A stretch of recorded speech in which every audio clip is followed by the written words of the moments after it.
হচ্ছে আমাদের নিশান এক্সটেলের কুলিং চেম্বারের বক্স। এটা টোটালি খুলে বের করা হয়েছে।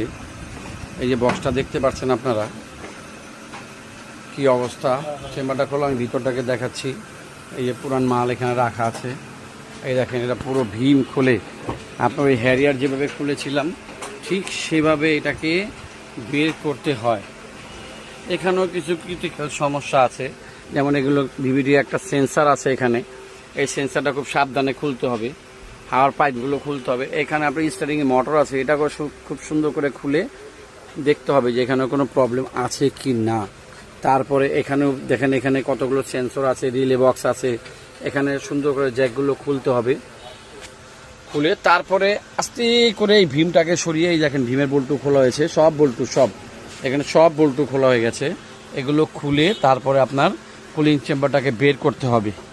কুলিং চেম্বারটার ভিতরে লিক আছে 100%, তো খোলা হয়ে গেছে অলরেডি কুলিং চেম্বারটা। এই দেখেন কুলিং চেম্বারটা বের হয়ে গেল।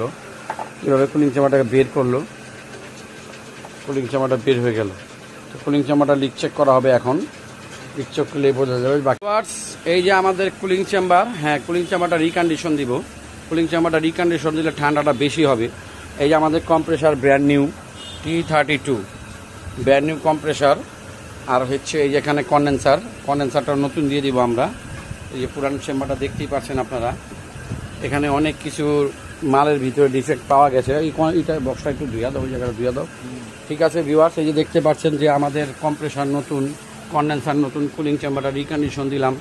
তো সামনে দেখেন আপনারা, একটু সামনে অনেক ময়লা আছে, খুব রেডিওটারের ভিতরে অনেক ময়লা আছে। যদি আপনি রেডিওটারটা পরিষ্কার না করেন, এটার মধ্যে অনেক ডাস্ট আছে, এটা যদি পরিষ্কার না করেন ঠিক মতো, তাহলে আপনার কিন্তু ঠান্ডা অ্যাকুরেট হবে না, নতুন কম্প্রেসার লাগালেও হবে না।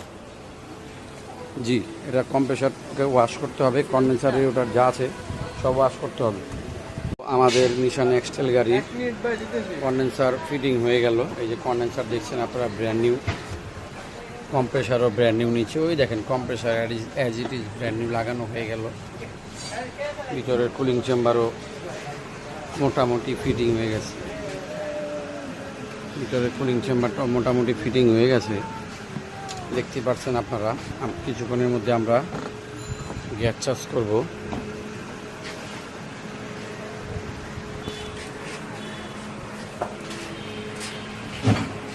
আপনারা রেডিওটারের মধ্যে গিয়ার ব্র্যান্ড ডালতে পারেন, কোনটা খুব ভালো, আমরা এটাই ব্যবহার করি।